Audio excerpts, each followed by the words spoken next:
Oui, bonjour à tous et à toutes. Merci pour ceux qui me suivent d'adhérer au SAMU social agricole pour ceux qui souhaitent faire des dons ou ceux qui sont agriculteurs ou qui souhaitent adhérer pour l'année. C'est 30 € la cotisation pour l'année. Donc c'est une association. Nous, on va bientôt faire notre assemblée générale là, avant le printemps. Donc je mettrai sur certaines vidéos en lien l'adresse de notre trésorier pour ceux qui veulent faire des dons ou autres. Il y en a déjà qui le font, mais il y en a plein qui me demandent où contacter. Alors je vais remettre un lien, pas sous cette vidéo-là, mais sur d'autres vidéos, je mettrai le lien ou l'adresse directe du trésorier. Alors, je réponds, j'ai eu des demandes par rapport aux entretiens politiques que j'ai eus. Donc là, il y a des prises de rendez-vous qui sont en train de se faire, là, avec Jean Lassalle, Yannick Jadot et d'autres. Il y a les animalistes qui ont essayé de contacter. Donc, concernant Florian Philippot, alors Florian Philippot, on avait été invité au meeting avec Michel. Donc, on ne sait pas toujours comment ça fonctionne. Là, ils nous ont donné le micro, donc on a pu s'exprimer librement. Moi, j'ai causé un petit peu en tête-à-tête avec lui après. Donc, lui, il a une position qui est la sienne, que je respecte. Lui, il veut faire le Frexit, il veut sortir de l'Europe, comme François Asselineau, que j'avais rencontré à l'élection d'avant. Donc, ça s'est très très bien passé. Lui, il souhaite remettre totalement en cause le système. Alors bien sûr, faut toujours être prudent, c'est toujours des candidats en campagne. Voilà, il n'a jamais été au pouvoir. Ensuite, j'avais été à Nantes au meeting de Éric Zemmour. Là, j'avais juste réussi à prendre la parole dans la salle, mais là, on a un temps qui est très restreint. On a 3-4 minutes pour intervenir.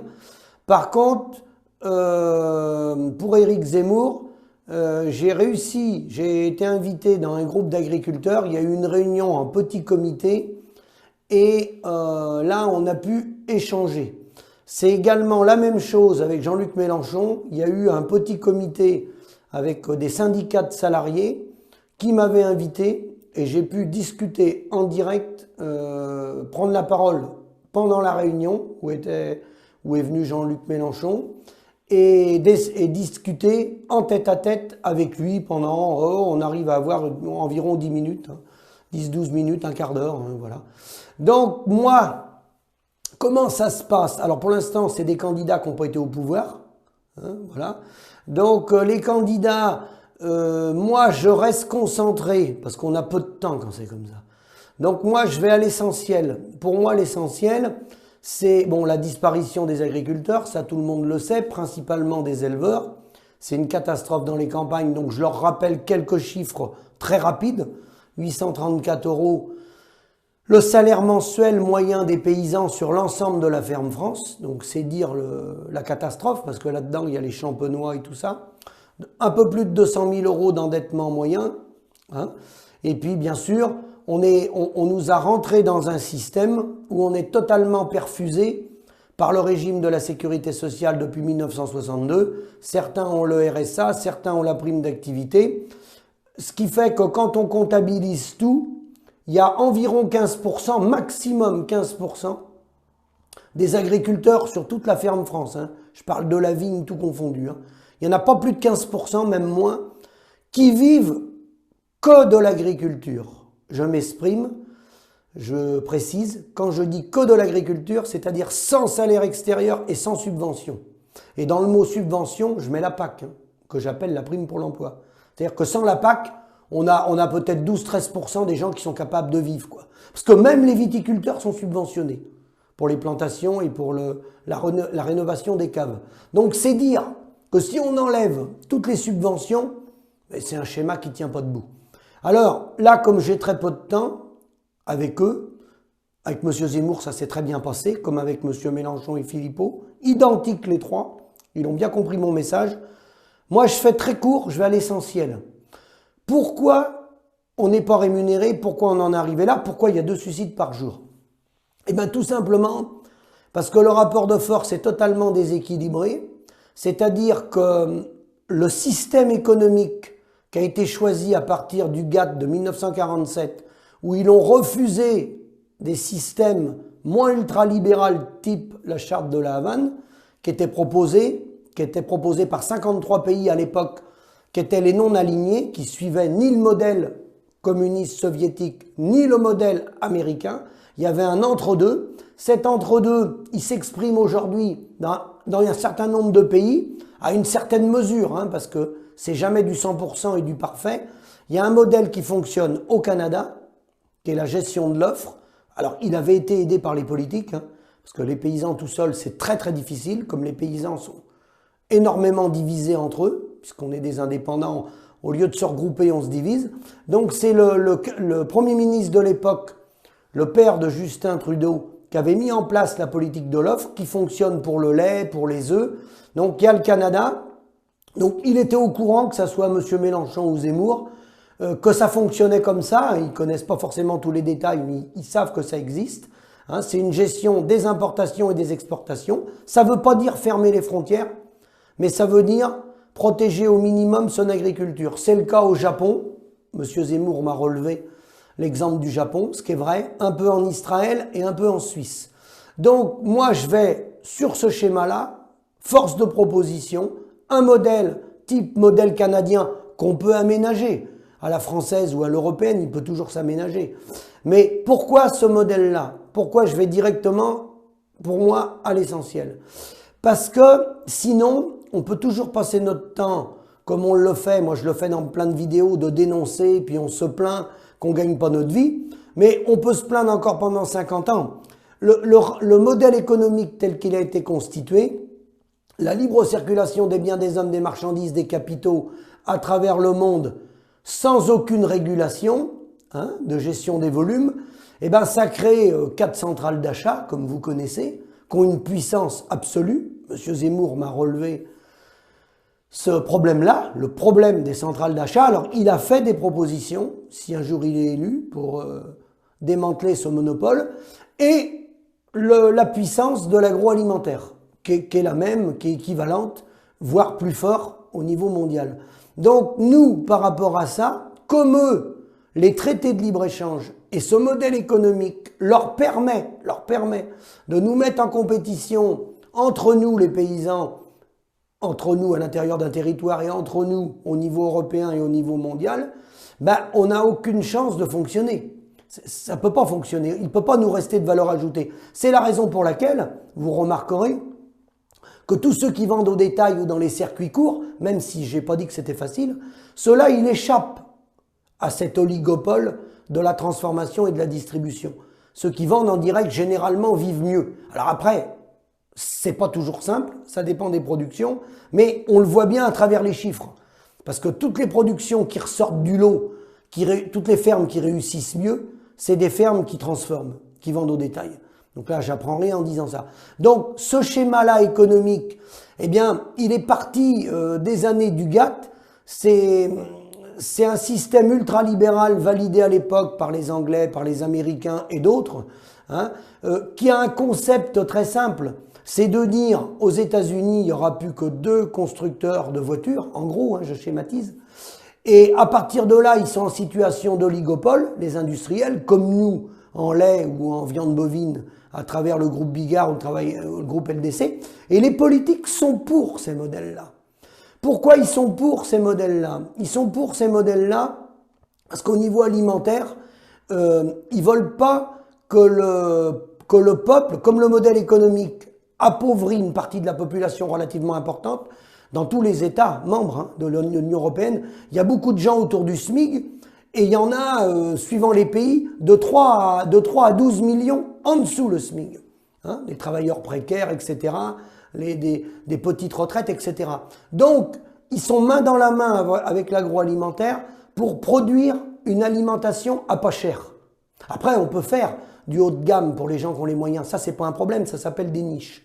Mais ils ont pour mission de produire à pas cher. D'ailleurs, souvent, on l'a entendu des ministres, que ce soit Le Foll ou Le Maire, quand on avait un petit peu de temps à la fin de la réunion, on disait « Quelle est pour vous votre conclusion ?»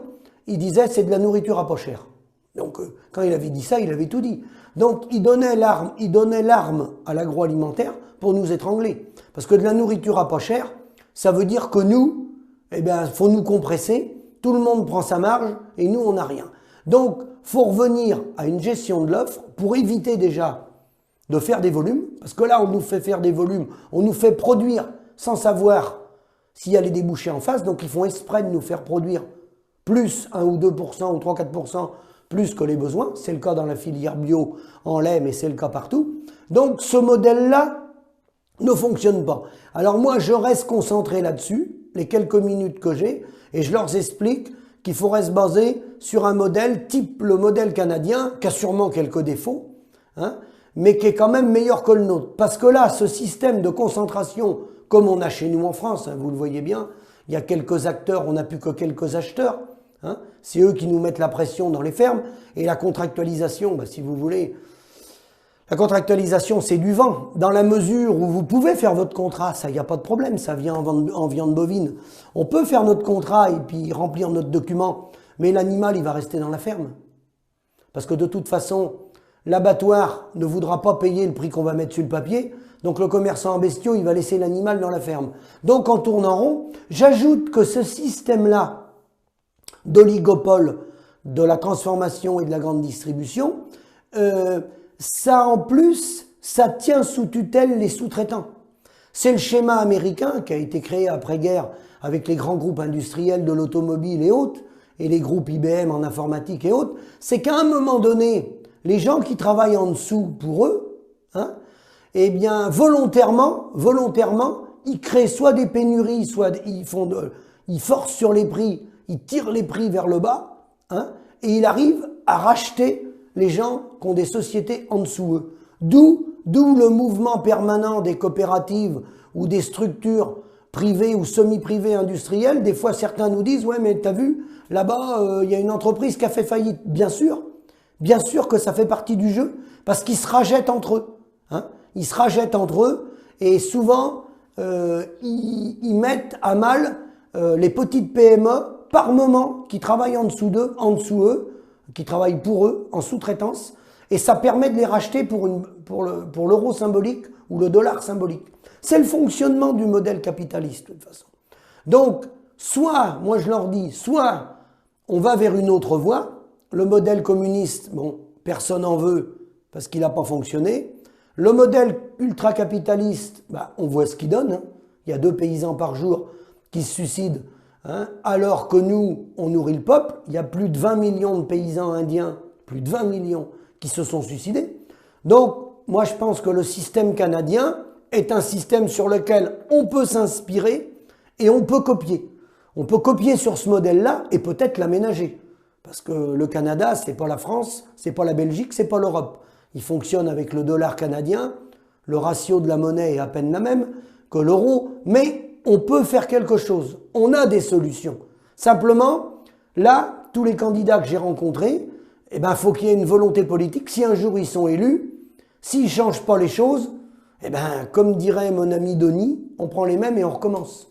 Hein, les mêmes causes produiront les mêmes effets. Hein. De toute façon, c'est un changement du modèle économique. Donc c'est la raison pour laquelle certains me demandent des fois, quand je suis avec d'autres agriculteurs ou que je prends le micro, pourquoi j'ai pas parlé, je sais pas moi, des zones enherbées ou du problème du glyphosate ou autre. Pour moi, c'est secondaire, ça. On est en train de se noyer là-dedans. La première des priorités, c'est de définir un cadre économique pour qu'on arrête de souffrir et qu'on arrête de voir les catastrophes qu'on voit dans les campagnes. Après, c'est des sujets de société. La largeur des cases des lapins, est-ce qu'il faut que les cochons soient sur paille ou pas sur paille? Moi, je pense qu'il ne faut rien accepter de tout ça. Il faut d'abord être payé et ensuite on discute. Et non pas l'inverse. Parce que là, on accepte des contraintes sans être payé. Et puis aussi, il y en a qui me parlent des fois que la France, c'est un pays où il y a beaucoup trop d'administratifs et beaucoup trop de fiscalité. La fiscalité pour les jeunes qui s'installent, le premier épine dans le pied de la fiscalité, contrairement à ce qu'on peut dire, c'est le divorce. Ceux qui divorcent, c'est la première chose qui va les mettre à genoux, s'ils sont mariés, bien entendu. Et ça, c'est pas dit dans les études d'installation. Alors, c'est vrai que la fiscalité française, c'est pas la moins onéreuse. Mais bon, ce que je mets également en avant, devant les candidats, je dis bien en petit comité, en privé, parce que dans une salle au micro, on n'a pas le temps de développer tout ça, c'est que quand certains, il y en a qui tiennent des propos, des syndicats qui sont présents des fois, où j'interviens, de la coordination rurale ou de la confédération paysanne, qu'on a beaucoup trop de normes et qu'on a beaucoup trop de contrôles, beaucoup trop d'administratifs, beaucoup trop d'emmerdes, pour être clair. Eh bien, moi, ce que je disais à Éric Zemmour, ça c'est la conséquence de la désindustrialisation du pays et de la perte des emplois agricoles, de la déprise agricole, qu'on perd des parts de marché d'année en année, hein, et puis surtout de l'effondrement industriel de notre pays depuis plus de 20 ans. Donc le ratio économique, quand on additionne ce travail accumulé qui est l'amortissement dans le produit intérieur brut de la France et l'épargne des Français qui est une suite du roulement de la machine économique, on est à 33% du produit intérieur brut. Et les pays émergents qui nous mangent des parts de marché, ils sont plutôt sur des ratios de 40, la Chine elle a même été à 50%, dans ce ratio-là économique. Et qu'est-ce qui se passe? C'est que quand on a plus de si on abandonne les exploitations agricoles, qu'on n'a plus de travail dans la ruralité, qu'on perd toutes nos usines, comme on a perdu toutes nos usines, eh ben ce qu'on fait, c'est que notre pays comme la France, on n'est pas les seuls, hein, on fait de ce qu'on appelle du travail parasitaire. C'est-à-dire qu'on développe le secteur tertiaire. Comme on n'a plus d'usines, les gens qui travaillent, il y a 26 millions de travailleurs dans la machine économique sur 37, vous voyez, 26 sur 37, les autres alternent avec le chômage et le RSA. Mais ceux qui travaillent, ben comme on n'a plus d'usines, il y en a, ils se créent du boulot. Donc, ils se créent des contrôleurs sur les contrôleurs. J'appelle ça l'économie parasitaire. Voilà. Alors après, quand on dit les contrôleurs nous emmerdent, oui, c'est vrai. Mais les contrôleurs, ils nous emmerdent parce qu'on a laissé partir notre industrie et on est en train de laisser partir notre agriculture. Et si on veut garder de la richesse dans un pays, il n'y a rien à faire. Il faut garder des entrepreneurs. Il faut garder des PME. C'est toutes les petites PME et les entrepreneurs qui créent l'emploi. Hein, c'est pas le reste. Le reste, bah, bien sûr, c'est de l'administratif qui fait chier tous les entrepreneurs, hein, pour parler simplement. Voilà. Donc, c'était une remarque. On m'a demandé de faire une petite résumé sur les premiers candidats que j'ai vus. Voilà. Je reste très court parce que pour moi, je vais à l'essentiel. On a peu de temps dans ces moments-là parce qu'il y a plein de monde autour qui veut forcément accéder à la parole avec ces leaders politiques. Donc moi, je reste concentré sur le modèle économique parce que c'est le modèle économique qui nous broie.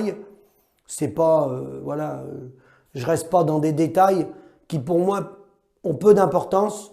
Je mets en avant aussi le problème de l'euro, de la monnaie, parce que l'euro, la monnaie, c'est une arme de guerre pour conquérir des parts à l'exportation. Je leur dis que c'est pas toujours bien d'exporter. Faut exporter quand les produits sont valorisants. Quand ils sont pas valorisants, faut pas exporter. Donc c'est un équilibre, importation-exportation. Le modèle canadien, on va dire, est un des moins mauvais. Il n'y a rien de parfait. Voilà, merci, à bientôt.